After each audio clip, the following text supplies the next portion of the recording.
ಸಾಂಪ್ರದಾಯಿಕವಾಗಿ ಮಾಡುವಂತಹ ಚಕ್ಕುಲಿನ ಇವತ್ತು ನಾನು ನಿಮಗೆ ತೋರಿಸ್ಕೊಡ್ತಿದ್ದೀನಿ. ಸೊ ನೀವು ಚಕ್ಕಲಿ ಮಾಡಬೇಕು ಅಂತ ವಿಡಿಯೋನ ಹುಡುಕ್ತಿದ್ರೆ 100% ನೀವು ಸರಿಯಾದ ವಿಡಿಯೋ ನೋಡ್ತಿದ್ದೀರಾ. ರೇಷನ್ ಅಕ್ಕಿ ಬಳಸಿ ಈ ರೀತಿ ಚಕ್ಕಲಿ ಹಿಟ್ಟು ಮಾಡಿ ಇಟ್ಕೊಂಡ್ರೆ ತಿಂಗಳಾನಿಗಟ್ಟಲೆ ನಾವು ಇದನ್ನು ಇಟ್ಕೊಂಡು ತಿನ್ಕೋಬೋದು. ಯಾವಾಗ ಬೇಕೋ ಆವಾಗ 10 ನಿಮಿಷದಲ್ಲಿ ನಮಗೆ ಬೇಕಾದಂತಹ ಚಕ್ಕಲಿ, ಮಿಕ್ಸರ್, ನಿಪ್ಪಟ್ಟು, ಕೋಡುಬಳೆ, ಸೇವ್ ಈ ಥರ ನಿಮಗೆ ಬೇಕಾಗಿರೋ ತಿಂಡಿನ ಮಾಡಿ ತಿನ್ಕೋಬೋದು. ತುಂಬ ಗರಿಗರಿಯಾಗಿ ಬರುತ್ತೆ, ಹಾಗೆ ಅಷ್ಟೇ ರುಚಿಯಾಗಿರುತ್ತೆ. 100% ನಾನು ನಿಮಗೆ ಗ್ಯಾರಂಟಿ ಕೊಡ್ತೀನಿ, ಫೇಲ್ ಆಗೋ ಚಾನ್ಸೇ ಇರೋದಿಲ್ಲ. ರುಚಿ ಕೂಡ ಅಷ್ಟೇ ಚೆನ್ನಾಗಿರುತ್ತೆ. ಇದನ್ನು ಹೇಗೆ ಮಾಡೋದು, ಹೇಗೆ ಸ್ಟೋರ್ ಮಾಡ್ಕೊಳ್ಳೋದು, ಹಿಟ್ಟನ್ನ ಯಾವ ರೀತಿ ಉಪಯೋಗಿಸ್ಕೋಬೇಕು ಅಂತ ಇವತ್ತಿನ ವಿಡಿಯೋದಲ್ಲಿ ನಾನು ನಿಮಗೆ ಕಂಪ್ಲೀಟಾಗಿ ಶೇರ್ ಮಾಡ್ತಿದ್ದೀನಿ. ಸೊ ಲೇಟ್ ಮಾಡ್ತೀರಾ, ತಡ ಮಾಡದೆ ಈ ಚಕ್ಕಲಿ ರೆಸಿಪಿನ ಹೇಗೆ ಮಾಡೋದು ಅಂತ ನೋಡ್ಕೊಳ್ಳೋಣ. ಹಾಗೆ ಇದಕ್ಕೆ ನಮಗೆ ಬೆಣ್ಣೆ, ತುಪ್ಪ ಇಂಥದ್ದು ಕೂಡ ಅವಶ್ಯಕತೆ ಇರೋದಿಲ್ಲ. ಈ ವಿಡಿಯೋ ಇಷ್ಟ ಆದರೆ ತಪ್ಪದೆ ಒಂದು ಲೈಕ್ ಮಾಡೋದು ಮಾತ್ರ ಮರಿಬೇಡಿ. ಸೊ ಫಸ್ಟಾಗಿ ನಾವು ಈ ಚಕ್ಕಲಿ ಮಾಡ್ಕೊಳ್ಳೋದಕ್ಕೆ ನಾವು ಅಕ್ಕಿನ ತೊಳೆದು ಒಣಗಿಸಿ ಇಟ್ಕೊಳ್ಬೇಕಾಗತ್ತೆ. ನಾನಿಲ್ಲಿ ರೇಷನ್ ಅಕ್ಕಿನ ಉಪಯೋಗಿಸ್ಕೊಂಡು ಮಾಡ್ತಿದ್ದೀನಿ. ಸೊ ಯಾವುದೇ ಥರ ಇಡ್ಲಿ ಅಕ್ಕಿ ಯಾವುದು ಬೇಡ, ಕೇವಲ ರೇಷನ್ ಅಕ್ಕಿನ ಉಪಯೋಗಿಸ್ಕೊಂಡು ನಾವು ಈ ಚಕ್ಕಲಿನ ಮಾಡ್ತಾಯಿದ್ದೀವಿ.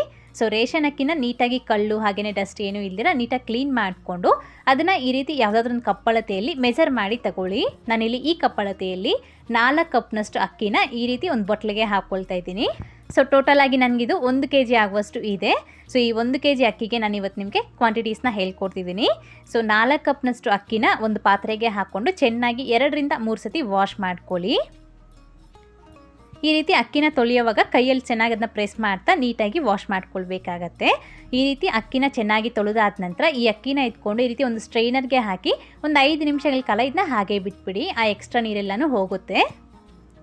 ಆಮೇಲೆ ಇದನ್ನು ಈ ರೀತಿ ಒಂದು ಬಟ್ಟೆ ಮೇಲೆ ಹಾಕಿ ನಾವು ಇದನ್ನ ಚೆನ್ನಾಗಿ ಒಣಗಿಸ್ಕೋಬೇಕಾಗತ್ತೆ. ಸೊ ಬಿಸಿಲಿನಲ್ಲಿ ಇದನ್ನ ಒಣಗಿಸ್ಕೋಬೋದು, ಅಥವಾ ಬಿಸಿಲು ಅವೈಲಬಲ್ ಇಲ್ಲ ಅಂದರೆ ನೀವು ಇದನ್ನು ಫ್ಯಾನ್ ಕೆಳಗಡೆ ಒಂದು ಇಡೀ ರಾತ್ರಿ ನೀವು ಇದನ್ನ ಹಾಗೆ ಬಿಟ್ಬಿಡಿ. ಸೊ ಬೆಳಗ್ಗೆ ಆಗೋಷ್ಟರಲ್ಲಿ ನಮಗೆ ಅಕ್ಕಿ ಕೂಡ ಚೆನ್ನಾಗಿ ಒಣಗಿರುತ್ತೆ. ಸೊ ಬಿಸಿಲಲ್ಲಾದರೂ ಒಣಗಿಸ್ಕೊಳ್ಳಿ, ಅಥವಾ ಫ್ಯಾನ್ ಕೆಳಗಡೆ ಆದರೂ ಇದನ್ನ ಒಣಗಿಸ್ಕೋಬೋದು. ನಾನು ಇದನ್ನು ಬಿಸಿಲಲ್ಲಿ ಒಣಗಿಸಿ ಇಟ್ಕೊಂಡಿದ್ದೀನಿ. ಸೊ ನೋಡ್ಬೋದು ನೀವು ಅಕ್ಕಿ ಅನ್ನೋದು ಚೆನ್ನಾಗಿ ಡ್ರೈ ಆಗಿದೆ. ಸೊ ನಾರ್ಮಲಾಗಿ ನಮಗೆ ಅಕ್ಕಿ ಹೇಗಿರುತ್ತೆ, ಸೊ ತಿಂದು ನೋಡಿದಾಗ ಆ ಥರ ಗರಿಗರಿಯಾಗಿರಬೇಕು. ಸೊ ಇದು ಕೂಡ ಆ ರೀತಿ ನಮಗೆ ಅಕ್ಕಿ ಅನ್ನೋದು ಒಣಗಿರಬೇಕು. ಸೊ ಫಸ್ಟ್ ಸ್ಟೆಪ್ ಬಂದುಬಿಟ್ಟು ಈ ರೀತಿ ಅಕ್ಕಿನ ಒಣಗಿಸ್ಕೋಬೇಕಾಗತ್ತೆ. ಆನಂತರ ನಾವು ಈ ಅಕ್ಕಿನ ಹುರ್ಕೊಳ್ಬೇಕಾಗತ್ತೆ. ಸೊ ನೋಡಿ, ಈ ರೀತಿ ಸ್ವಲ್ಪ ದಪ್ಪದ ತಲ ಇರುವಂತಹ ಒಂದು ಕಡಾಯಿಗೆ ಈ ಅಕ್ಕಿನ ಹಾಕ್ಕೊಂಡು ನಾವು ಇದನ್ನು ಸ್ವಲ್ಪ ಮೀಡಿಯಂ ಫ್ಲೇಮ್ನಲ್ಲಿ ಕೇವಲ 2 ರಿಂದ 3 ನಿಮಿಷ ಹುರ್ಕೊಂಡ್ರೆ ಸಾಕಾಗತ್ತೆ. ಜಾಸ್ತಿ ಹೊತ್ತು ಹುರಿಯೋದಕ್ಕೆ ಹೋಗಬೇಡಿ. ಸುಮ್ಮನೆ ನಮಗೆ ಅಕ್ಕಿ ಮುಟ್ಟಿ ನೋಡಿದಾಗ ಸ್ವಲ್ಪ ಬಿಸಿ ಆಗಿದ್ದರೆ ಸಾಕು. ಅಷ್ಟು ಮಟ್ಟಕ್ಕೆ ಈ ಅಕ್ಕಿನ ಹುರ್ಕೊಂಡ್ಬಿಟ್ಟು ಸ್ಟವ್ನ ಆಫ್ ಮಾಡ್ಕೊಂಬಿಡಿ. ಈಗ ಈ ಅಕ್ಕಿನ ಇಟ್ಕೊಂಡು ಈ ರೀತಿ ಸ್ವಲ್ಪ ದೊಡ್ಡದಾಗಿರೋ ಒಂದು ಪಾತ್ರೆಗೆ ಹಾಕ್ಕೊಳ್ಬೇಕಾಗತ್ತೆ. ನೆಕ್ಸ್ಟ್ ಈಗ ನಾವು ಬೇರೆ ಇಂಗ್ರೀಡಿಯೆಂಟ್ಸ್ ಕೂಡ ಹುರ್ಕೊಳ್ಬೇಕು. ಸೊ ಅದಕ್ಕೋಸ್ಕರ ಮತ್ತೆ ಅದೇ ಕಡಾಯಿಗೆ 1/4 ಕಪ್ ಆಗುವಷ್ಟು ಕಡಲೆಬೇಳೆನ ಹಾಕ್ಕೊಳ್ಳಿ, ಅಥವಾ ನೀವು ಕಂಪ್ಲೀಟಾಗಿ 2 ಕಪ್ನಷ್ಟಾದರೂ ಉಪಯೋಗಿಸ್ಕೊಳ್ಬೋದು. 1 kg ಅಕ್ಕಿಗೆ ಅರ್ಧ kgನಷ್ಟು ಕಡಲೆಬೇಳೆ ಅಥವಾ ಸ್ವಲ್ಪ ಕಮ್ಮಿ ಆದರೂ ಹಾಕ್ಕೊಳ್ಬೋದು. ನಾನಿಲ್ಲಿ 1/4 ಕಪ್ನಷ್ಟು ಕಡಲೆಬೇಳೆನ ಹಾಕ್ಕೊಂಡು ಸ್ವಲ್ಪ ಮೀಡಿಯಂ ಫ್ಲೇಮ್ನಲ್ಲಿ ನಾವು ಇದನ್ನ ಹುರ್ಕೊಳ್ಬೇಕಾಗತ್ತೆ.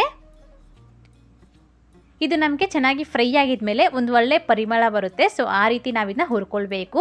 ತುಂಬ ಫುಲ್ಲಾಗಿ ನಾವಿದನ್ನ ಹುರ್ಕೊಳ್ಬಾರ್ದು, ಯಾಕಂದರೆ ನಾವು ಮತ್ತೆ ಚಕ್ಲಿನ ಡೀಪ್ ಫ್ರೈ ಮಾಡ್ತೀವಲ್ವ, ಸೊ ಆಗ ಇನ್ನೂ ಫ್ರೈ ಆಗುತ್ತೆ.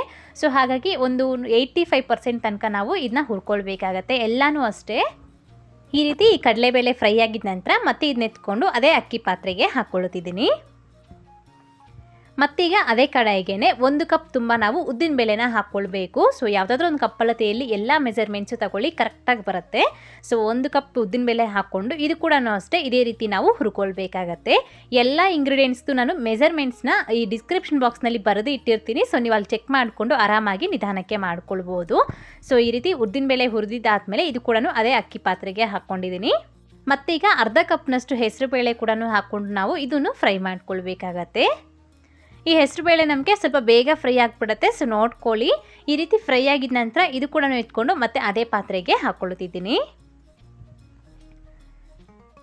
ಮತ್ತೀಗ 1 ಕಪ್ ಆಗುವಷ್ಟು ಗಟ್ಟಿ ಅವಲಕ್ಕಿನ ಹಾಕ್ಕೊಳ್ಳಿ, ಅಥವಾ ನೀವು ಪೇಪರ್ ಅವಲಕ್ಕಿ ಇದ್ದರೆ ಯಾವುದಾದ್ರೂ ಅವಲಕ್ಕಿ ಹಾಕ್ಕೋಬೋದು. ಈ ರೀತಿ ಅವಲಕ್ಕಿ ಕೂಡ ಅಷ್ಟೇ ಕೇವಲ 2 ನಿಮಿಷ ಹುರ್ಕೊಂಡ್ರೆ ಸಾಕು, ಅದಕ್ಕಿಂತ ಜಾಸ್ತಿ ಫ್ರೈ ಮಾಡಬಾರ್ದು. ಜಸ್ಟ್ ನಮಗೆ ಬೆಚ್ಚಗಾದರೆ ಸಾಕು. ಈ ರೀತಿ ಅವಲಕ್ಕಿ ಹುರಿದಿದ್ದಾದಮೇಲೆ ಇದು ಕೂಡ ಎತ್ಕೊಂಡು ಅದೇ ಪಾತ್ರೆಗೆ ಹಾಕ್ಕೊಳ್ಳಿ. ನೆಕ್ಸ್ಟ್ ಈಗ ಒಂದು ಅರ್ಧ ಕಪ್ನಷ್ಟು ಸಬ್ಬಕ್ಕಿ ಕೂಡ ಹಾಕ್ಕೊಂಡು ಲೋ ಫ್ಲೇಮ್ನಲ್ಲಿ ಇದು ಕೂಡ ಸ್ವಲ್ಪ ಬೆಚ್ಚಗಾಗೋ ತನಕ ಫ್ರೈ ಮಾಡಿ. ಈ ರೀತಿ ಸಬ್ಬಕ್ಕಿ ಕೂಡ ಸ್ವಲ್ಪ ಬಿಸಿಯಾಗಿದ ನಂತರ ಇದು ಕೂಡ ಎತ್ಕೊಂಡು ಅದೇ ಪಾತ್ರೆಗೆ ಹಾಕ್ಕೊಳ್ಳಿ. ನೆಕ್ಸ್ಟ್ ಈಗ ಮತ್ತೆ ಒಂದು 1/4 ಕಪ್ನಷ್ಟು ನಾವು ಧನಿಯಾ ಕಾಳನ್ನ ಹಾಕ್ಕೊಳ್ಬೇಕಾಗತ್ತೆ. ಸೊ ಇದು ಬಂದುಬಿಟ್ಟು ಕಂಪ್ಲೀಟಾಗಿ ಆಪ್ಷನಲ್. ಇಷ್ಟ ಇದ್ದರೆ ಹಾಕ್ಕೊಳ್ಳಿ, ಇಲ್ಲಾಂದರೆ ಸ್ಕಿಪ್ ಮಾಡ್ಬೋದು. ಹಾಕಿದ್ರೆ ನಮಗೆ ಆ ಫ್ಲೇವರು ಮತ್ತು ಟೇಸ್ಟು ಚೆನ್ನಾಗಿರುತ್ತೆ. ಈ ರೀತಿ ಧನಿಯಾ ಕಾಳು ಜಸ್ಟ್ ಬಿಸಿ ಆದರೆ ಸಾಕು, ಸ್ಟವ್ನ ಆಫ್ ಮಾಡ್ಕೊಂಬಿಡಿ, ಜಾಸ್ತಿ ಹುರಿಯೋದಕ್ಕೆ ಹೋಗಬೇಡಿ. ಈ ರೀತಿ ಧನಿಯಾ ಕಾಳು ಫ್ರೈ ಆಗಿದ ನಂತರ ಇದು ಕೂಡ ಅದೇ ಪಾತ್ರೆಗೆ ಹಾಕ್ಕೊಂಡಿದ್ದೀನಿ. ಮತ್ತು ಇದಕ್ಕೇನೆ ಆ ಪಾತ್ರೆ ಅನ್ನೋದು ನಮಗೆ ಆಲ್ರೆಡಿ ಬಿಸಿ ಇರುತ್ತೆ. ಜಸ್ಟ್ ಆ ಬಿಸಿಗೇನೆ ಈ ಜೀರಿಗೆ ಅನ್ನೋದು ಫ್ರೈ ಆಗಿಬಿಡತ್ತೆ. ಗ್ಯಾಸ್ ಆನ್ ಮಾಡಬೇಡಿ, ಆ ಬಿಸಿಗೇನೆ ಜೀರಿಗೆ ಫ್ರೈ ಆಗಿಬಿಡತ್ತೆ. 2 ಟೇಬಲ್ ಸ್ಪೂನ್ ಆಗುವಷ್ಟು ಜೀರಿಗೆನ ಫ್ರೈ ಮಾಡಿ ಇದಕ್ಕೆ ಹಾಕ್ಕೊಳ್ತಾ ಇದ್ದೀನಿ. ಸೊ ಇಷ್ಟು ಇಂಗ್ರೀಡಿಯೆಂಟ್ಸ್ನ ನಾವು ಹುರಿದು ಈ ಪಾತ್ರೆಗೆ ಹಾಕ್ಕೊಳ್ಬೇಕಾಗತ್ತೆ. ಸೊ ನೋಡಿ, 1 kg ಅಕ್ಕಿಗೆ ನಾನು ಕ್ವಾಂಟಿಟೀಸ್ ಎಲ್ಲನೂ ಹೇಳ್ಕೊಟ್ಟಿದ್ದೀನಿ. ಎಲ್ಲನೂ ಸಹ ಡಿಸ್ಕ್ರಿಪ್ಷನ್ ಬಾಕ್ಸ್ನಲ್ಲಿ ಬರೆದಿಟ್ಟಿರ್ತೀನಿ. ಸೊ ಮಿಸ್ ಮಾಡದೆ ನೋಡಿಬಿಟ್ಟು ನೀವು ಸಹ ಟ್ರೈ ಮಾಡಿ. ಈ ರೀತಿ ಎಲ್ಲನೂ ಹುರಿದಿದ್ದಾದಮೇಲೆ ಅದನ್ನು ಪೂರ್ತಿಯಾಗಿ ತಣ್ಣಗಾಗ್ಲಿಕ್ಕೆ ಬಿಡಬೇಕು. ಎಲ್ಲ ಮಿಕ್ಸ್ ಮಾಡಿಬಿಟ್ಟು ತಣ್ಣಗಾಗ್ಲಿಕ್ಕೆ ಬಿಡಿ. ಪೂರ್ತಿಯಾಗಿ ತಣ್ಣಗಾದ ನಂತರ ಮಾತ್ರ ನಾವು ಇದನ್ನ ಗ್ರೈಂಡ್ ಮಾಡ್ಕೊಳ್ಬೇಕಾಗತ್ತೆ. ಮಿಲ್ಲಿಗಾದರೂ ಹಾಕ್ಸ್ಕೊಳ್ಳಿ ಅಥವಾ ಮಿಕ್ಸಿನಲ್ಲೇ ನಾವು ಗ್ರೈಂಡ್ ಮಾಡ್ಕೊಳ್ಬೋದು. ಮಿಕ್ಸಿಗಿಂತ ನಾವು ಮಿಲ್ಲಿಗೆ ಹಾಕ್ಸಿದ್ರೆ ಚೆನ್ನಾಗಿ ಫೈನಾಗಿ ಪೌಡರ್ ರೀತಿ ಆಗುತ್ತೆ, ತುಂಬ ಚೆನ್ನಾಗಿ ಬರುತ್ತೆ ಚಕ್ಲಿ. ಸೊ ನಾನು ಇದನ್ನು ಒಂದು ಕವರ್ಗೆ ಹಾಕಿ ಎತ್ಕೊಂಡೋಗಿ ಮಿಲ್ಲಲ್ಲಿ ಹಾಕ್ಸ್ಕೊಂಡು ಬಂದಿದ್ದೀನಿ. ಸೊ ನೋಡ್ಬೋದು, ಈ ರೀತಿ ಫೈನಾಗಿ ನಮಗೆ ಪೌಡರ್ ಅನ್ನೋದಾಗುತ್ತೆ. ಸೊ ಈಗ ನಮಗೆ ಕಂಪ್ಲೀಟಾಗಿ ಚಕ್ಲಿ ಹಿಟ್ಟು ರೆಡಿಯಾಗಿದೆ. ಸೊ ಇದನ್ನು ನಾವು ಜರಡಿ ಮಾಡ್ಕೊಂಡು ತಗೋಬೇಕು. ಸೊ ಈ ರೀತಿ ಹಿಟ್ಟು ಜರಡಿಗೆ ಈ ಹಿಟ್ಟನ್ನ ಹಾಕಿಬಿಟ್ಟು ನಾವು ಜರಡಿ ಮಾಡ್ಕೊಳ್ಬೇಕಾಗತ್ತೆ. ಸೊ ನಾವು ಈ ರೀತಿ ಹಿಟ್ಟನ್ನ ಜರಡಿ ಮಾಡಿ ನಾವು ಯೂಸ್ ಮಾಡ್ಕೊಳ್ಬೇಕಾಗತ್ತೆ. ಸೊ ಈ ರೀತಿ ನಮಗೆ ಆ ರವೆ ಪಾರ್ಟು, ಆ ಒಟ್ಟು ಪಾರ್ಟ್ ಏನಿರುತ್ತೆ ಅದನ್ನು ತೆಗೆದಾಕ್ಬಿಡಿ, ಅದನ್ನು ಹಾಕ್ಕೊಳ್ಬಾರ್ದು. ಇದೇ ರೀತಿ ನಾನು ಎಲ್ಲ ಹಿಟ್ಟನ್ನು ಸಹ ಜರಡಿ ಮಾಡಿ ತಗೊಂಡಿದ್ದೀನಿ. ಸೊ ಈಗ ನಮಗೆ ಕಂಪ್ಲೀಟಾಗಿ ಈ ಚಕ್ಲಿಗೆ ಬೇಕಾಗಿರುವಂತಹ ಹಿಟ್ಟು ರೆಡಿಯಾಗಿದೆ. ಸೊ ನೋಡ್ಬೋದಲ್ವಾ ಎಷ್ಟು ಸೂಪರಾಗಿ ನಮಗೆ ಚಕ್ಲಿ ಹಿಟ್ಟು ರೆಡಿಯಾಗಿದೆ. ಇದನ್ನು ಉಪಯೋಗಿಸ್ಕೊಂಡು ನೀವು ತುಂಬ ವಿಧಾನದಲ್ಲಿ ನಾವು ಸ್ನ್ಯಾಕ್ಸ್ನ ಮಾಡ್ಕೊಳ್ಬೋದು. ಸೊ ನೆಕ್ಸ್ಟ್ ವೀಡಿಯೋಸ್ನಲ್ಲಿ ನಾನು ಹೇಳ್ತೀನಿ. ಸೊ ಈಗ ನೆಕ್ಸ್ಟಾಗಿ ನಾವು ಈ ಹಿಟ್ಟನ್ನ ಉಪಯೋಗಿಸ್ಕೊಂಡು ಚಕ್ಲಿನ ಹೇಗೆ ಮಾಡೋದು ಅಂತ ನೋಡ್ಕೊಳ್ಳೋಣ. ಸ್ಟೋರ್ ಮಾಡೋದು ಬಂದುಬಿಟ್ಟು ನೆಕ್ಸ್ಟ್ ಲಾಸ್ಟಲ್ಲಿ ತೋರಿಸ್ಕೊಡ್ತೀನಿ. ಸೊ ಈಗ ಈ ಚಕ್ಲಿ ಹಿಟ್ಟು ನಾನಿಲ್ಲಿ ಒಂದು ಪಾತ್ರೆಗೆ 3 ಕಪ್ನಷ್ಟು ಚಕ್ಲಿ ಹಿಟ್ಟನ್ನ ಹಾಕ್ಕೊಂಡಿದ್ದೀನಿ. ಇದನ್ನು ಒಂದು ಪಕ್ಕಕ್ಕೆ ಇಟ್ಕೊಳ್ಳಿ. 3 ಕಪ್ನಷ್ಟು ಚಕ್ಲಿ ಹಿಟ್ಟಿಗೆ 6 ಸ್ಪೂನ್ ಆಗುವಷ್ಟು ನಾವು ಎಣ್ಣೆನ ಉಪಯೋಗಿಸ್ಕೊಳ್ಬೇಕಾಗತ್ತೆ. 1 ಕಪ್ನಷ್ಟಿಗೆ 2 ಕಪ್ನಷ್ಟು ನಾನಿಲ್ಲಿ ಎಣ್ಣೆ ಹಾಕ್ಕೊಳ್ತಿದ್ದೀನಿ. ಸೊ ನೋಡ್ಬೋದು, ಈ ರೀತಿ ನಾನು ಆಯಿಲ್ನ ತೊಗೊಂಡಿದ್ದೀನಿ. ಇದನ್ನು ಗ್ಯಾಸ್ ಮೇಲೆ ಇಟ್ಕೊಳ್ಳಿ, ಸ್ವಲ್ಪ ಬಿಸಿ ಆಗೋದಕ್ಕೆ ಇಟ್ಕೊಳ್ಳಿ. ಈ ಆಯಿಲ್ ಅನ್ನೋದು ನಮಗೆ ಚೆನ್ನಾಗಿ ಬಿಸಿ ಆಗಬೇಕು.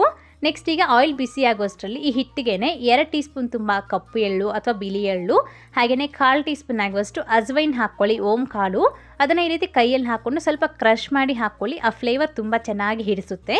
ಹಾಗೆಯೇ ಅರ್ಧ ಟೀ ಸ್ಪೂನ್ನಷ್ಟು ಜೀರಿಗೆ, ಆಪ್ಷನಲ್, ಇಷ್ಟ ಇದ್ದರೆ ಹಾಕಿ, ಇಲ್ಲಾಂದರೆ ಬೇಡ, ಆಲ್ರೆಡಿ ನಾವು ಹಿಟ್ಟಿಗೆ ಹಾಕ್ಕೊಂಡಿದ್ದೀರಿ.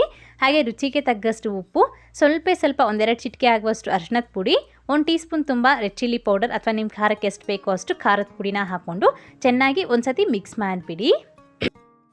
ಮಿಕ್ಸ್ ಆದ ನಂತರ ಈ ರೀತಿ ಸೆಂಟರ್ಗೆ ಸ್ವಲ್ಪ ಸ್ಪೇಸ್ ಮಾಡ್ಕೊಳ್ಳಿ. ಸೊ ಬಿಸಿ ಎಣ್ಣೆ ಹಾಕೋದಕ್ಕೆ ಇಷ್ಟರಲ್ಲಿ ನಮಗೆ ಎಣ್ಣೆ ಕೂಡ ಚೆನ್ನಾಗಿ ಬಿಸಿಯಾಗಿರುತ್ತೆ. ಈ ಎಣ್ಣೆನ ಇಟ್ಕೊಂಡು ಈ ಹಿಟ್ಟಿಗೆ ಹಾಕ್ಕೊಳ್ಳಿ.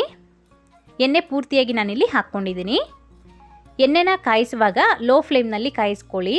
ಸೊ ಈ ರೀತಿ ನೋಡ್ಬೋದು, ಎಣ್ಣೆ ಹಾಕ್ಕೊಂಡಿದ್ದಾದಮೇಲೆ ಚೆನ್ನಾಗಿ ಒಂದು ಸತಿ ಮಿಕ್ಸ್ ಮಾಡ್ಕೊಳ್ಬೇಕಾಗತ್ತೆ. ಎಣ್ಣೆ ತುಂಬ ಬಿಸಿ ಇರೋ ಕಾರಣ ಸ್ವಲ್ಪ ನಿಧಾನಕ್ಕೆ ಮೊದಲು ಮಿಕ್ಸ್ ಮಾಡಿಕೊಂಡು ಆನಂತರ ಈ ರೀತಿ ನಾವು ಆ ಹಿಟ್ಟಿಗೆ ಆಯಿಲ್ ಅನ್ನೋದು ಅಬ್ಸರ್ವ್ ಆಗೋ ರೀತಿ ಕೈಯಲ್ಲಿ ಸ್ವಲ್ಪ ರಬ್ ಮಾಡ್ತಾ ಸ್ವಲ್ಪ ಪ್ರೆಸ್ ಮಾಡ್ತಾ ನಾವು ಹಿಟ್ಟನ್ನ ಮಿಕ್ಸ್ ಮಾಡ್ಕೊಳ್ಬೇಕು. ಆಗ ನಮಗೆ ಆ ಹಿಟ್ಟಿಗೆ ಆಯಿಲ್ ಅನ್ನೋದು ಚೆನ್ನಾಗಿ ಹಿಡಿಯುತ್ತೆ. ಸೊ ನೋಡ್ಬೋದು, ನೀವು ಚೆನ್ನಾಗಿ ಮಿಕ್ಸ್ ಮಾಡ್ಕೊಂಡಿದ್ದೀನಿ. ಸೊ ನಮಗೆ ಕನ್ಸಿಸ್ಟೆನ್ಸಿ ನೋಡ್ಬೋದು, ಸ್ವಲ್ಪ ಮಾಯಿಸ್ಟ್ ಆಗಿದೆ. ಸೊ ಈ ಥರ ಇರಬೇಕು. 6 ಟೀ ಸ್ಪೂನ್ ಆಗುವಷ್ಟು ಎಣ್ಣೆ ಕರೆಕ್ಟಾಗಿ ಸರಿ ಹೋಗುತ್ತೆ. ಸೊ ಈ ರೀತಿ ನಾವು ಉಂಡೆ ಮಾಡಿ ನೋಡಿದ್ರೆ ಉಂಡೆ ಮಾಡೋ ಹದಕ್ಕೆ ಬಂದಿರಬೇಕು. ಸೊ ಈಗ ನಮಗೆ ಹಿಟ್ಟು ರೆಡಿಯಾಗಿದೆ. ಈಗ ನೆಕ್ಸ್ಟ್ ಬಂದುಬಿಟ್ಟು ಈ ರೀತಿ ಸ್ವಲ್ಪ ಹಿಟ್ಟನ್ನ ತಗೊಂಡು ಬಾಯಿಗೆ ಹಾಕ್ಕೊಂಡು ನೋಡಿ. ಸೊ ಉಪ್ಪು ಖಾರ ಏನಾದರೂ ಕಡಿಮೆ ಅಂತ ಅನಿಸಿದ್ರೆ ಈ ಸ್ಟೇಜ್ನಲ್ಲಿ ಆ್ಯಡ್ ಮಾಡ್ಕೊಳ್ಬೋದು. ಈ ರೀತಿ ನನಗೆ ಸ್ವಲ್ಪ ಉಪ್ಪು ಕಮ್ಮಿ ಆಗಿದೆ, ಉಪ್ಪು ಹಾಕ್ಕೊಂಡು ಮಿಕ್ಸ್ ಮಾಡ್ಕೊಳ್ತಿದ್ದೀನಿ. ಉಪ್ಪು ಹಾಗೆಯೇ ಖಾರ ಎಲ್ಲನೂ ಸಹ ಕರೆಕ್ಟಾಗಿ ಹಾಕ್ಕೊಳ್ಳಿ, ತುಂಬ ಚೆನ್ನಾಗಿರುತ್ತೆ ಚಕ್ಲಿ. ಸೊ ಇದಕ್ಕೆ ನಾವು ನೀರು ಬಂದುಬಿಟ್ಟು ನಾವು ಸ್ವಲ್ಪ ಉಗುರು ಬೆಚ್ಚಗಿರೋ ನೀರನ್ನ ಹಾಕ್ಕೊಳ್ಬೇಕಾಗತ್ತೆ. ತಣ್ಣೀರು ಹಾಕೋದಕ್ಕೆ ಹೋಗಬೇಡಿ, ಸ್ವಲ್ಪ ಲೈಟಾಗಿ ಬಿಸಿಯಾಗಿರೋ ನೀರನ್ನ ಹಾಕ್ಕೊಳ್ಬೇಕಾಗತ್ತೆ. ಈ ರೀತಿ ನಾವು ಮುಟ್ಟೋ ಅಷ್ಟು ಬಿಸಿ ಇದ್ದರೆ ಸಾಕು, ಜಾಸ್ತಿ ಬಿಸಿ ಮಾಡಬೇಡಿ. ಉಗುರು ಬೆಚ್ಚಗಿರೋ ನೀರನ್ನ ಈ ರೀತಿ ಒಂದು ಸ್ವಲ್ಪನೇ ಹಾಕ್ಕೊಳ್ತಾ ನಾವು ಹಿಟ್ಟನ್ನ ಮಿಕ್ಸ್ ಮಾಡ್ಕೊಳ್ಬೇಕಾಗತ್ತೆ. ಒಂದೇ ಸತಿ ಜಾಸ್ತಿ ಹಾಕ್ತೀರಾ, ಒಂದು ಸ್ವಲ್ಪ ಹಾಕ್ಕೊಂಡು ನೋಡಿಕೊಂಡು ಮಿಕ್ಸ್ ಮಾಡ್ಕೊಳ್ಳಿ. ನನಗಿಲ್ಲಿ ಇಷ್ಟು ಹಿಟ್ಟು ಕಳಿಸೋದಕ್ಕೆ ಈ ಕಪ್ ಅಳತೆಯಲ್ಲಿ 1 ಕಪ್ ಆಗುವಷ್ಟು ನನಗೆ ನೀರು ಯೂಸ್ ಆಗಿದೆ. ಸೊ ನೋಡಿಕೊಂಡು ನೀರನ್ನ ಹಾಕ್ಕೊಂಡು ಮಿಕ್ಸ್ ಮಾಡಿ. ಸೊ ನೋಡಿ ಫೈನಲ್ ಆಗಿ ನಮಗೆ ಹಿಟ್ಟಿನ ಕನ್ಸಿಸ್ಟೆನ್ಸಿ ಅನ್ನೋದು ಈ ರೀತಿ ಇರಬೇಕು. ಇದು ಸ್ವಲ್ಪ ನೋಡೋದಕ್ಕೆ ಗಟ್ಟಿಯಾಗಿರೋ ಥರ ಕಾಣಿಸ್ತಿದೆ, ಆದರೆ ಇದು ನಮಗೆ ಸ್ವಲ್ಪ ಸಾಫ್ಟಾಗೇ ಇದೆ. ಸೊ ನೋಡ್ಬೋದು ಈ ರೀತಿ ನಮಗೆ ಹಿಟ್ಟು ಅನ್ನೋದು ಚೆನ್ನಾಗಿ ಸ್ವಲ್ಪ ಸಾಫ್ಟ್ ಆಗಿರಬೇಕು. ತುಂಬ ಸ್ಮೂತ್ ಮಾಡಬೇಡಿ, ಹಾಗೆ ತುಂಬ ಗಟ್ಟಿಯಾಗಿ ಕೂಡ ಬೇಡ. ಈ ರೀತಿ ನಾವು ಅದನ್ನ ಮುರಿದು ನೋಡಿದಾಗ ಈ 2 ಈಕ್ವಲ್ ಪಾರ್ಟ್ಸ್ ಆಗಿರಬೇಕು. ಸೊ ಈ ಥರ ನಮಗೆ ಒಂದು 2 ಪಾರ್ಟ್ಸ್ ಆಗಿರಬೇಕು. ಸೊ ಈ ಥರ ನಾವು ಹಿಟ್ಟನ್ನ ಕಲಿಸ್ಕೊಳ್ಬೇಕಾಗತ್ತೆ. ಆಗ ನಮಗೆ ಪರ್ಫೆಕ್ಟಾಗಿ ಚಕ್ಲಿ ಅನ್ನೋದು ರೆಡಿ ಆಗಿಬಿಡತ್ತೆ. ಈಗ ನಮಗೆ ಫೈನಲ್ ಆಗಿ ಚಕ್ಲಿ ಮಾಡೋದಕ್ಕೆ ಹಿಟ್ಟು ರೆಡಿಯಾಗಿದೆ.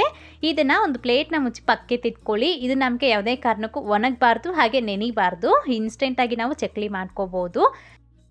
ಸೊ ಈ ಥರ ನೀವು ಯಾವ ಶೇಪಲ್ಲಿ ಬೇಕಂದ್ರೂ ಮಾಡ್ಕೊಳ್ಬೋದು. ಅದು ನೀವು ಸೇವ್ ಮಿಕ್ಸರ್ ಮಾಡೋದಾದರೆ ಸ್ವಲ್ಪ ಹಿಟ್ಟನ್ನ ಸ್ಟಿಕ್ಕಿಯಾಗಿ ನಾವು ಕಲಿಸ್ಕೊಳ್ಬೇಕು. ಅದೊಂದು ಮಾತ್ರ ಜ್ಞಾಪಕ ಇಟ್ಕೊಳ್ಳೋಷ್ಟೇ. ನೆಕ್ಸ್ಟ್ ಎಲ್ಲನೂ ಸಹ ಇದೇ ರೀತಿ ನಾವು ಹಿಟ್ಟನ್ನ ಕಲಿಸಿ ಮಾಡ್ಕೊಳ್ಬೋದು. ಸೊ ನಾನಿವತ್ತು ನಿಮಗೆ ಚಕ್ಲಿ ಮಾಡಿ ತೋರಿಸ್ತಿದ್ದೀನಿ. ಸೊ ಈ ಥರ ಸ್ವಲ್ಪ ಹಿಟ್ಟನ್ನ ತೊಗೊಂಡು ಚೆನ್ನಾಗಿ ಇದನ್ನ ನಾದ್ಬಿಟ್ಟು ಆಮೇಲೆ ಇದನ್ನ ಸಿಲಿಂಡ್ರಿಕಲ್ ಶೇಪ್ಗೆ ಮಾಡಿಕೊಂಡು ಇದನ್ನ ಎತ್ಕೊಂಡು ಈ ಚಕ್ಲಿ ಮೌಲ್ಡ್ಗೆ ಹಾಕ್ಕೊಂಡು ಫಿಲ್ ಮಾಡ್ಕೊಳ್ಳಿ. ಚಕ್ಲಿ ಮೌಲ್ಡ್ಗೆ ನಾನಿಲ್ಲಿ ಸ್ವಲ್ಪ ಎಣ್ಣೆ ಕೂಡ ಗ್ರೀಸ್ ಮಾಡಿ ಇಟ್ಟಿದ್ದೀನಿ. ಒಂದು ಸತಿ ಗ್ರೀಸ್ ಮಾಡಿದ್ರೆ ಸಾಕು, ಸತಿ ಹಾಕೋದೇನು ಬೇಡ.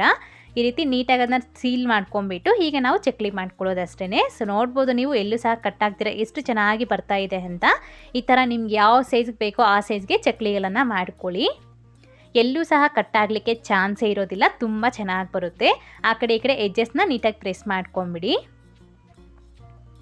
ಈ ಥರ ಫಸ್ಟ್ ಬ್ಯಾಚ್ಗೆ ಎಷ್ಟು ಬೇಕೋ ಅಷ್ಟು ಚಕ್ಲಿಗಳನ್ನು ಫಸ್ಟ್ ಮಾಡಿ ಇಟ್ಕೊಳ್ಬೇಕಾಗತ್ತೆ. ಆನಂತರ ನಾವು ಇದನ್ನ ಫ್ರೈ ಮಾಡ್ಕೊಳ್ಬೇಕು. ಸೊ ಇದು ಲಾಸ್ಟ್ ಸ್ಟೆಪ್ಪು. ಆಯಿಲ್ ಬಂದುಬಿಟ್ಟು ನೋಡಿ ನಮಗೆ ಈ ರೀತಿ ಕಾದಿರಬೇಕು. ಮೀಡಿಯಮ್ ಫ್ಲೇಮ್ನಲ್ಲಿ ಗ್ಯಾಸ್ನ ಇಟ್ಕೊಳ್ಳಿ. ಹಾಗೆಯೇ ಆಯಿಲ್ ಚೆನ್ನಾಗಿ ಬಿಸಿಯಾಗಿರಬೇಕು. ಈ ರೀತಿ ಹಾಕಿದ ತಕ್ಷಣ ಅದು ಸ್ವಲ್ಪ ನಿಧಾನಕ್ಕೆ ಈ ರೀತಿ ಮೇಲೆಗೆ ಬಂದುಬಿಡಬೇಕು. ಸೊ ಈ ರೀತಿ ಆಯಿಲ್ ಅನ್ನೋದು ಬಿಸಿಯಾಗಿರಬೇಕು. ಸೊ ಆಯಿಲ್ ಚೆನ್ನಾಗಿ ಬಿಸಿಯಾಗಿದ ನಂತರ ಗ್ಯಾಸ್ನ ಮೀಡಿಯಮ್ ಫ್ಲೇಮ್ನಲ್ಲಿ ಇಟ್ಕೊಂಡು ನಾವು ಈ ಚಕ್ಲಿಗಳನ್ನು ಫ್ರೈ ಮಾಡ್ಕೊಳ್ಬೇಕಾಗತ್ತೆ. ಹಾಗೆ ಆಯಿಲ್ ತುಂಬ ಬಿಸಿಯಾಗಿಬಿಟ್ರೆ ನಮಗೆ ಮೇಲ್ಗಡೆ ಕಲರ್ ಬಂದುಬಿಡುತ್ತೆ, ಒಳಗಡೆ ಮಾತ್ರ ಚಕ್ಲಿ ಅನ್ನೋದು ಬೇಯೋದಿಲ್ಲ. ಸೊ ನೋಡ್ಕೊಳ್ಳಿ, ಆಯಿಲ್ ಮಾತ್ರ ಚೆನ್ನಾಗಿ ಕರೆಕ್ಟ್ ಕನ್ಸಿಸ್ಟೆನ್ಸಿಗೆ ನಮಗೆ ಆಯಿಲ್ ಅನ್ನೋದು ಬಿಸಿಯಾಗಿರಬೇಕು. ಸೊ ಈ ರೀತಿ ಒಂದು 2 ನಿಮಿಷ ಬಿಟ್ಬಿಡಿ. ಅದಾದಮೇಲೆ ಇನ್ನೊಂದು ಕಡೆ ತಿರುಗಿಸ್ಕೊಂಡು ಆ ಕಡೆ ಈ ಕಡೆ ಚೆನ್ನಾಗಿ ಗರಿ ಆಗೋ ತನಕ ನಾವು ಫ್ರೈ ಮಾಡ್ಕೊಳ್ಬೇಕಾಗತ್ತೆ. ಸೊ ನೋಡ್ಬೋದು ಇದು ನಮಗೆ ಫ್ರೈ ಆಗಿದ್ಮೇಲೆ ಆಲ್ಮೋಸ್ಟ್ ಆ ಬಬಲ್ಸ್ ಎಲ್ಲನೂ ಕಡಿಮೆ ಆಗ್ತಾ ಬಂದ್ಬಿಡತ್ತೆ. ಸೊ ನೋಡ್ಬೋದು ಆ ಬಬಲ್ಸ್ ಎಲ್ಲನೂ ಕಡಿಮೆ ಆಗ್ತಾ ಬಂದಿದೆ. ಸೊ ಈ ಸ್ಟೇಜ್ನಲ್ಲಿ ನಾವು ಈ ಚಕ್ಲಿಗಳನ್ನು ಎತ್ಕೊಂಡ್ಬಿಡ್ಬೇಕು. ಸೊ ಇದಕ್ಕಿಂತ ಜಾಸ್ತಿ ಹೊತ್ತು ನಾವು ಫುಲ್ ಬಬಲ್ಸ್ ಕಡಿಮೆ ಆಗೋ ತನಕ ಫ್ರೈ ಮಾಡಿಕೊಂಡ್ರೆ ನಮಗೆ ತುಂಬ ಸೀದೋಗ್ಬಿಡತ್ತೆ, ಸರಿಯಾಗಿ ಬರೋದಿಲ್ಲ. ಸೊ ಇಷ್ಟು ಮಾತ್ರ ಈ ಚಕ್ಲಿನ ಫ್ರೈ ಮಾಡಿಕೊಂಡು ಎತ್ಕೊಂಡ್ಬಿಡಿ. ಸೊ ನೋಡ್ಬೋದು ನೀವು ಎಲ್ಲನೂ ಸಹ ಫ್ರೈ ಮಾಡಿ ತಗೊಂಡಿದ್ದೀನಿ. ಎಷ್ಟು ಚೆನ್ನಾಗಿದೆ ನೋಡ್ಲಿಕ್ಕಂತೂ, ತುಂಬಾ ಚೆನ್ನಾಗಿದೆ ತಿನ್ಲಿಕ್ಕೆ ಕೂಡ. ಒಂದ್ಸತಿ ತಪ್ಪದೆ ಈ ವಿಧಾನದಲ್ಲಿ ಟ್ರೈ ಮಾಡಿ ನೋಡಿ, ತುಂಬಾ ಇಷ್ಟಪಡ್ತೀರಾ. ಈ ಚಕ್ಲಿನ ಸ್ಟೋರ್ ಮಾಡಬೇಕಾದ್ರೆ ಈ ರೀತಿ ಒಂದು ಬಾಕ್ಸ್ ಒಳಗಡೆ ಟಿಶ್ಯೂ ಪೇಪರ್ಸ್ನ ಹಾಕ್ಕೊಳ್ಳಿ. 1-2 ಟಿಶ್ಯೂ ಪೇಪರ್ ಇಲ್ಲ ಅಂದರೆ ನಾರ್ಮಲ್ ಪೇಪರ್ ಕೂಡ ಹಾಕ್ಕೊಳ್ಬೋದು. ಹಾಕ್ಕೊಂಡು ಈ ಚಕ್ಲಿನ ಅದ್ರ ಒಳಗಡೆ ಇಟ್ಬಿಟ್ಟು ಈ ರೀತಿ ನಾವು ಟೈಟಾಗಿ ಅದನ್ನ ಕ್ಲೋಸ್ ಮಾಡ್ಕೊಂಡ್ಬಿಡ್ಬೇಕು. ಗಾಳಿ ಹೋಗ್ಬಾರ್ದು ಅಷ್ಟೇ, ಮೆತ್ತಗಾಗಲ್ಲ. ಸೊ ಈ ಥರ ಇಲ್ಲಾಂದರೆ ನೀವು ಸ್ಟೀಲ್ ಬಾಕ್ಸ್ನಲ್ಲಾದರೂ ಸ್ಟೋರ್ ಮಾಡಿ ಇಟ್ಕೊಳ್ಬೋದು. ಇದು ನಮಗೆ ಒಂದು 20ರಿಂದ 25 ದಿವಸ ತನಕ ನಮಗೆ ಚೆನ್ನಾಗಿ ಗರಿಯಾಗಿ ಇರುತ್ತೆ. ಸೊ ಈಗ ಹಿಟ್ಟು ಬಂದುಬಿಟ್ಟು ಇದು ಕೂಡ ಅಷ್ಟೇ ಒಂದು 8 ಬಾಕ್ಸ್ಗೆ ಹಾಕಿ ಇಟ್ಕೊಂಡ್ರೆ ನಾವು ಹೊರಗಡೆ ಇದನ್ನು ಒಂದು 2 ತಿಂಗಳ ತನಕನೂ ಇಟ್ಕೋಬೋದು. ಫ್ರಿಜ್ನಲ್ಲಾದರೆ ಒಂದು 5 ತಿಂಗಳ ತನಕ ನಾವು ಇದನ್ನ ಸ್ಟೋರ್ ಮಾಡ್ಕೊಳ್ಬೋದು. ಯಾವಾಗ ಬೇಕೋ ಆವಾಗ ನಾವು ಇನ್ಸ್ಟೆಂಟಾಗಿ ಚಕ್ಲಿನ ಮಾಡ್ಕೊಳ್ಬೋದು. ನೀವು ಹಬ್ಬಗಳಿಗೆ ಮಾಡೋದಾದರೆ ಹಿಂದಿನ ದಿವಸ ಈ ರೀತಿ ಮಾಡಿ ಇಟ್ಕೊಂಡ್ರೆ ನಮಗೆ ನೆಕ್ಸ್ಟ್ ಡೇ ನಾವು ಈಸಿಯಾಗಿ ಈ ರೀತಿ ಚಕ್ಲಿ ರೆಸಿಪೀಸ್ನ ಮಾಡ್ಬೋದು. ವಿಡಿಯೋ ಸ್ವಲ್ಪ ಲೆಂತಿ ಆಗಿರ್ಬೋದು ನಿಮಗೆ, ಆದರೆ ಪಕ್ಕ ತುಂಬ ಚೆನ್ನಾಗಿ ಬರುತ್ತೆ. ನೀವು ಸಹ ತಪ್ಪದೆ ಟ್ರೈ ಮಾಡಿ.